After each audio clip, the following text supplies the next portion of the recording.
ये बात आप जरूर स्वीकार करें कि सोते समय आपको बहुत सावधान रहना है। और प्रायः गलती सोते समय करते हैं उपासक की कोई प्रपंच की बात याद करते हुए या मोबाइल देखते हुए आपकी रात बेकार चली जाएगी। अगर गंदी चेष्टा हो गई तो सुबह भी बेकार हो जाएगी, दिन भी बेकार हो जाएगा, निरुत्साहित हो जाओगे।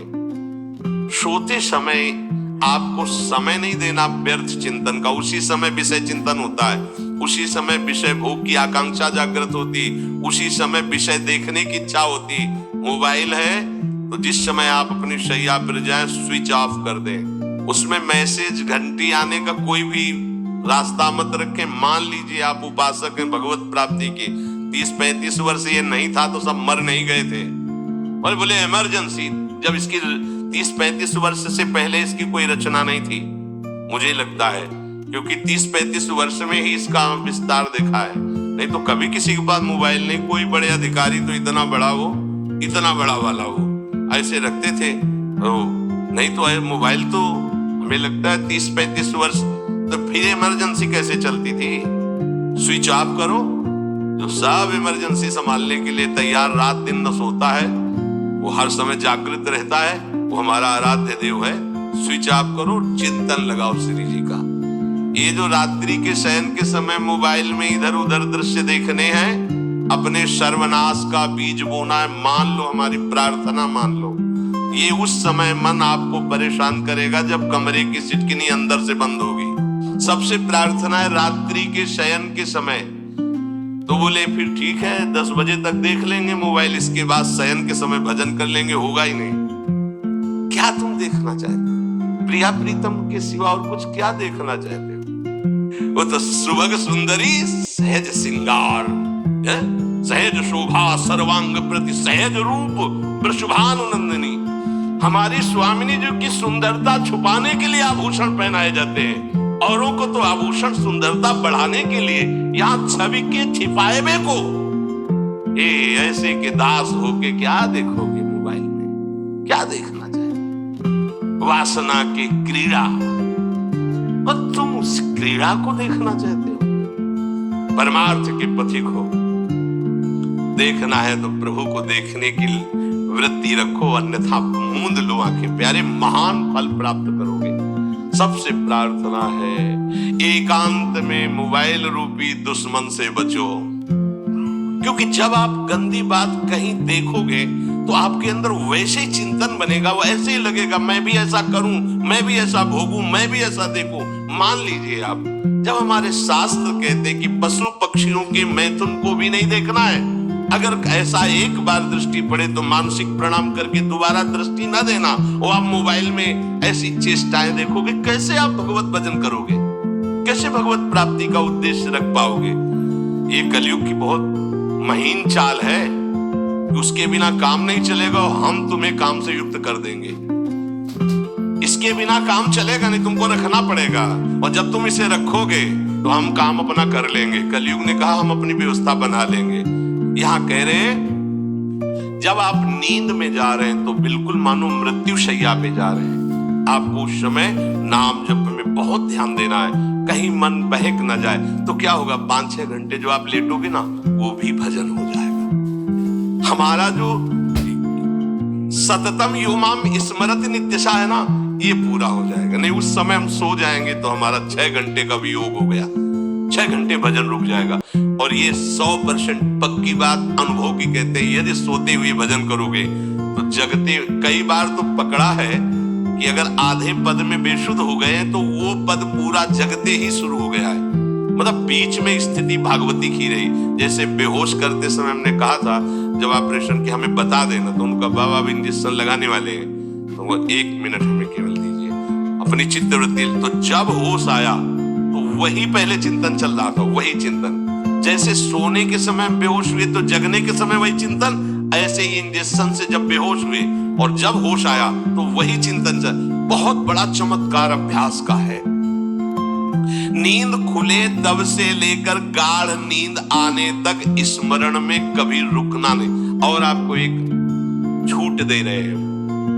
कभी कभी क्या होता है कि एक मंत्र में, एक नाम में जैसे बहुत देर अभ्यास करते हैं तो मन उबने लगता है। इसका स्वभाव है, ये अनुभव की बातें कहते हैं। जो धुनी आपको अच्छी लगे उसी में नाम, कोई नाम लेके, पर संसार का चिंतन न होने पावे, चाहे जो कुछ तुम चिंतन, जहां तुम्हारा मन आवे, गंगावरी गोदावरी कुछ भी, भागवतिक चिंतन के सिवा संसार के चिंतन न होने पाए। पहले ऐसे अनन्य बनो, फिर बाद में अनन्यता आती, रसना कटो जो अनरट। हाँ, विषय चिंतन कर रहे हैं, प्रपंच कर रहे हो, बोले रसना कटो जो अनरटो। और नहीं बोल सकते, प्रपंच बोलेंगे बस, रसना कटो, ये शब्द वहां नहीं आते। पहले हम आपको छूट देते, भक्त चरित्र, भगवान की चरित्र, नाम, कीर्तन, मंत्र, जो भी चाहो, संसार का चिंतन मत होने देना, पहले ये पकड़ो, फिर आगे चल करके जब पवित्र हृदय होगा तब ये निष्ठा आती। रसना कटो जो अनरटो, निरखियन फुटो नयन। मान लो, संसार का चिंतन नहीं करने देना है इसको, आप जैसे बने वैसे करो भागवतिक चिंतन। कोई नाम ले लो, कोई मंत्र ले लो, तुम्हें जो प्रिय लगे, हम छूट देते हैं। ये नहीं करे कि रसना कटो जो अनरटो, ये बाद की बात है। हमें पहले इसका संसार चिंतन रोकना है। कैसे छूटेगा, कैसे छूटेगा, हमें ये पकड़ना है। नहीं तो निष्ठा की बात, जो हरि नाम जगत शिरोमणि वंश बिना कबहू, हरिवंश बोलेंगे नहीं, हरि बोलना नहीं है, हरि बोलना नहीं, क्योंकि जो हरि नाम जगत शिरोमणि वंश बिना, हरिवंश बोलना नहीं है, क्योंकि प्रपंच में रति है। तो क्या करो, जो तुम्हें प्रिय लगे पहले उसे पकड़ो। ये हम अंदर की बात कह रहे, प्रवचन की बात नहीं कह रहे। मन को फंसाना है हमें, राम कृष्ण हरि जहां लगे इसको लगाओ, पहले इसको फंसाओ, संसार का चिंतन न होने दे। गीता, भागवत, भक्त चरित्र, कुछ भी कहीं भी इसे फंसाओ, पहले संसार का चिंतन न होने दो, फिर लाओ इसको घुमा के निकुंज वाटिका में, फिर तो भागेगा ही नहीं, फिर नहीं भागेगा। अब सीधे निकुंज वाटिका में किसी महाभाग्यशाली गुरु आश्रित का लगेगा, अन्यथा बहुत प्रपंची मन है, आप आश्रय इधर का लोगे, प्रपंच का चिंतन करोगे, बात बनेगी। चिंतन छोड़ना है हमें, जैसे बने तैसे संसार का चिंतन छूट जाए तो हम विजय को प्राप्त होंगे। इस परमात्म तत्व को वही प्राप्त कर पाता है जिसका राग बीत गया है, खत्म हो गया है। वैराग्यवान, ज्यादा परिश्रम नहीं है वैराग्य में, विवेक नहीं होने के कारण हम वैराग्य नहीं धारण कर पाते। हम बाहरी बातों को वैराग्य ले लेते हैं, ऐसा कपड़ा बदल लेना या कपड़ा ना पहनना या लौकी का कमंडल, मिट्टी का पात्र, तो हम अपने को वैरागी। बात यहाँ नहीं रुकेगी, वैराग्य का इतना ही मतलब नहीं, ये भी एक बाह्य अंग है वैराग्य का, पर वैराग्य का सच्चा स्वरूप है वीतरागा। कहीं कुछ भी अच्छा नहीं लग रहा, कोई भी सुख आकर्षित नहीं कर रहा, लोक लोकांतर की प्रतिष्ठा, मान, सुख, ऐश्वर्य, व्यक्ति कुछ अच्छा नहीं, राग खत्म हो गया। ऐसा उस अक्षर ब्रह्म को, अविनाशी तत्व को जान पाता है, जगते भयो फिरे बैरागी। जैसी धरिवंश प्रपंच पंच सब ये काल ब्याल को खायो। हालत ये है कि जैसे सांप ने मेढक को पकड़ रखा और मेढक सामने पतिंगा को, कीड़े को पकड़ना चाहता है, उसे ये पता नहीं कि मैं खुद किसी का कवल बन चुका हूं, वो एक झटके में मुझे अपने पेट में ले जाएगा। ऐसे ही हम सब हैं, काल के द्वारा ग्रसित है, काल ने हमें पकड़ रखा है, पर हम भोग भोगना चाहते हैं, हम नाना प्रकार की मान प्रतिष्ठा पाना चाहिए, ये पता नहीं एक झटके में हमारा अस्तित्व ही खत्म हो जाएगा। जिनके अंतःकरण में किसी भी व्यक्ति, वस्तु, स्थान, पद, प्रतिष्ठा का राग ही नहीं रह गया है, उसे कहते हैं वैराग्यवान। वीतरागाः, राग ही नहीं है। जिनका अंतःकरण निष्पाप निर्मल हो चुका है, जिनके हृदय में केवल भगवत प्राप्ति की उत्कट लालसा जागृत हो गई है, ऐसा साधन संपन्न उपासक परमात्म तत्व में प्रवेश पाता है, अध्यात्म मार्ग की ऊंचाई पर वो स्थित हो जाता है। यदि छंदो ब्रह्मचर्यम चरंती, जिनकी इच्छा एकमात्र भगवत प्राप्ति की है, यदि छंदो, उनको क्या करना होगा? ब्रह्मचर्यम चरंती, ब्रह्मचर्य का पालन करना होगा।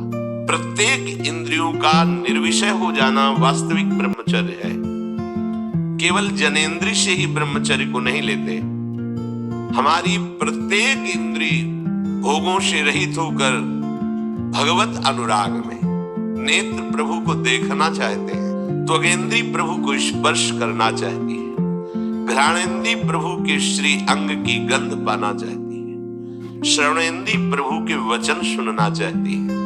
एक एक इंद्रिय अपने प्रभु में लग गई, अंतर्मुख हो गई, बाहर विषयों का त्याग हो गया। इसे ब्रह्मचर्य कहते हैं। पर प्रारंभिक ब्रह्मचर्य में जनेंद्रिय का ब्रह्मचर्य अत्यंत आवश्यक है। यदि जनेंद्रिय जन्य व्यभिचार दोष से युक्त है तो कदापि उसे भगवत प्राप्ति नहीं हो सकती। शुभ गति व्यभिचारी शुभ गति चाहे असंभव, और भगवत मार्ग में सबसे बड़ा दुश्मन यही व्यभिचार दोष है, काम। इसी से हमारा हृदय मलिन होता रहता है, अंधा बटे बड़ा चबाए वाली दशा रहती है। हमें 50 वर्ष हो गए, अरे 50 जन्म हो जाए, तुम व्यभिचार करो, गंदी बातें करो, गंदे चिंतन करो, सो समय व्यतीत कर, अनंत जन्म व्यतीत हो गए, भगवत प्राप्ति हुई क्या? 50 वर्ष से भगवत प्राप्ति हो जाएगी क्या? 5 मिनट काफी है भगवत प्राप्ति में, एक बार नाम काफी है। वो स्थिति तो लाओ। बार बार बहिर्मुख वृत्तियों के द्वारा विषयों में सुख बुद्धि कर लेने से हमारा सारा का सारा अध्यात्म चिंतन बदलता रहता है, इसलिए लाभ नहीं मिल पाता, एक रस चिंतन नहीं रह पाता। बार बार विक्षेपी विषय करते रहते हो, हम सहते रहते हैं और भोगते रहते हैं। एक बार तो हिम्मत करके उठो, अब लो नशानी अब ना नशई हो। एक बार तो दृढ़ बनो, बस मन के अनुकूल चलने की बात को तुम्हें रोकना होगा, तभी तुम्हारे अंदर यदि छंतो ऐसी इच्छा जागृत होगी। पक्का पक्का ऐसा ही है। जब हम किसी विषय के वेग को सहते हैं, विषय नहीं भोगते हैं, तो मन बहुत जलाता है। उस जलन में फिर एक ही बात होती है, बस भगवत प्राप्ति हो जाए, झटझट खत्म हो जाए। कब तक हम इसमें चलेंगे? एक बार भगवत, वो जलन हमको भगवत प्राप्ति की इच्छा प्रकट करती है। अपने लोग क्या करते हैं? जलन को मिटाने की कोशिश करने लगते हैं, तो भगवत प्राप्ति की इच्छा क्या, भोग प्राप्ति की तृष्णा जागृत हो जाती है। भोगी हुई भोगों को बार बार भोगने की इच्छा का नाम तृष्णा है। बाहर और भीतर से कोई सहयोगी नहीं, जल रहा है उपासक, तब रास्ता निकलता है भगवत प्राप्ति का, तब इच्छा प्रकट होती है। अब नहीं, बहुत चल लिया, अब तो केवल प्रियाजू के समीप जाना है, अब तो प्रभु के सानिध्य में रहना है, नहीं इन भोगों की जलन में जलना है। पर यहां तक पहुंचने के लिए जलना होगा, तभी लिखा सहित सहित बाढ़े भगति तास्तितिक्षस्व भारत, क्योंकि आगमा पाइनो अनित्यास, ये नाशवान काम क्रोध आदि तुम्हें प्रेरित करेंगे, तुम इनके वेगों को सह जाओ। ये स्थायी नहीं है, आगमा पाइनो है, आने जाने वाले हैं, और ये सहन करने से नष्ट होते हैं, भोगने से बढ़ते हैं। यदि छंतो, अगर भगवत प्राप्ति की इच्छा है तो ब्रह्मचर्यम चरंती, ब्रह्मचर्य का पालन करना ही होगा, इसमें कोई गुंजाइश नहीं, क्योंकि आप चल ही नहीं सकते। ध्यान से सुन लो, ये मनोरंजन का मार्ग नहीं है, इसमें मन ही मार तन हारि के वृंदावन में गाज, इसमें मन मारना होगा।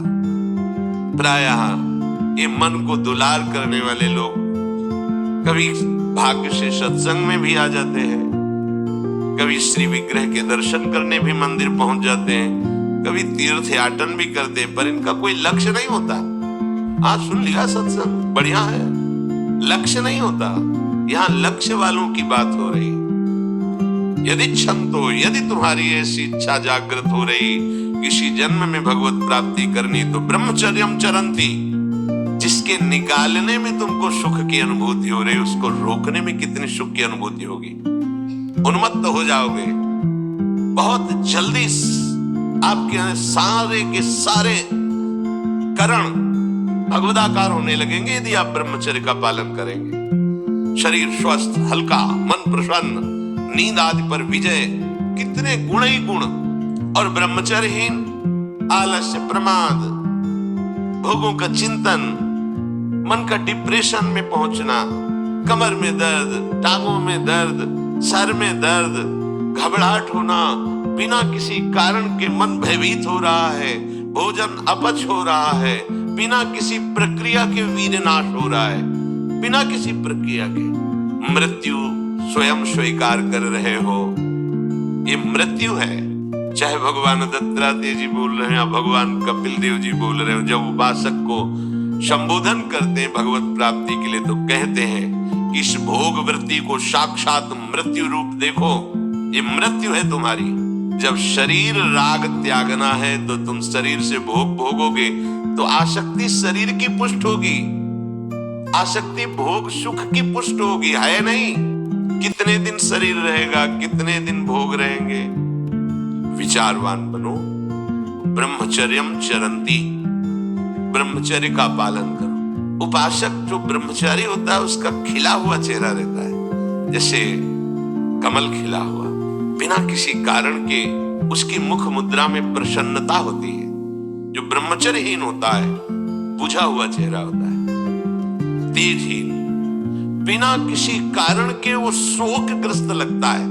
बैठा है, आपको लग रहा है शांत है, लेकिन आप चेहरे को देखो, वो एक शोकग्रस्त है, कुमलाया हुआ चेहरा, अशांत चेहरा, मुख प्रसन्न, तन तेज विराजा। यह है ब्रह्मचर्यम चरंती, भगवत आराधन संपन्न उपासक का। जैसे आग में पैर रखते हुए कोई चले तो कैसे चलेगा, ऐसे ही ब्रह्मचारी की पहचान है। इतनी स्फूर्ति उसके अंदर होती, जैसे आग में चलने वाला पूरा पैर नहीं रख पाएगा, अगला कदम रख देगा क्योंकि ताप लग रहा है, ऐसे उसकी स्फूर्ति होती पैरों में। उसकी आंखें एकाग्र रहती है, चंचलता इधर उधर या बार बार झपकना ये विषयी पुरुष का लक्षण है। बार बार पलक झपकना ये विषयी पुरुष का लक्षण है। इधर उधर ताक झांक, चंचलता, ऐसा बैठे तिनका तोड़ रहा है, पैर हिला, ये सब विषयी पुरुष के लक्षण है। ये तो बिल्कुल साधारण स्पष्ट दिखाई देता है आदमी विषयी है या ब्रह्मचारी है, एक सेकंड में लक्षण होते हैं। आपको जब भगवत मार्ग का अवसर मिला है तो गृहस्थ हो, संतान हो गई, ब्रह्मचर्य से रहो। नहीं चाहिए संतान तो भ्रूण हत्या, गर्भ हत्या जैसे महापाप करने की क्या जरूरत है। उसी वीर से संतान उत्पन्न होती है जिसको आप नष्ट कर रहे हो, जिसको आप ऐसे पानी में बहा रहे हो, व्यर्थ फेंक रहे हो, और बुद्धि भ्रष्ट हो गई है, समझ में नहीं आता। व्यर्थ में वीरपात करते हो, व्यर्थ में। तुम्हारा भजन बनेगा, तुम अध्यात्म के योगी बनोगे। मजाक है अध्यात्म का मार्ग। होश में हो जाओ, ये मन के दुलार को बंद करो। जब तक इच्छा ही नहीं भगवत प्राप्ति की तो फिर तुम कैसे भगवत प्राप्ति कर पाओगे। भगवत प्राप्ति की इच्छा कैसे होगी जब तुम्हारी इस तरह से निंदनीय वृत्तियां हैं। इंद्रियों को दुलार कर रहे हो, मन को दुलार कर रहे हो, भगवत प्राप्ति चाहते हो। आचरण नीच और चाहते हो उच्च पदवी। सावधान हो।